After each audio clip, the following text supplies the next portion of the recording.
Higit na sa 6 ang nasawi sa pag-araro ng container van sa Taytay Rizal kahapon.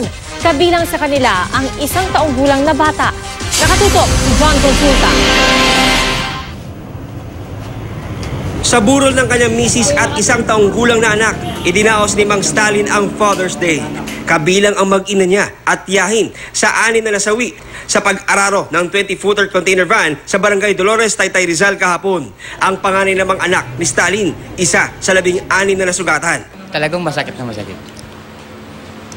Parang, kumbaga sa manok ay para kang tinanggalan ng isang pa eh.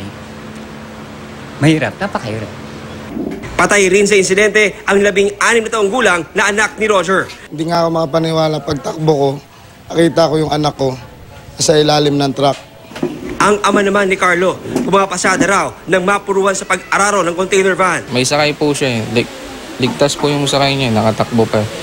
Siya po kasi bumangga sa railings, kaya nadurog yung ulo niya. Kanina, nagharap na ang mga biktima at may-ari ng truck.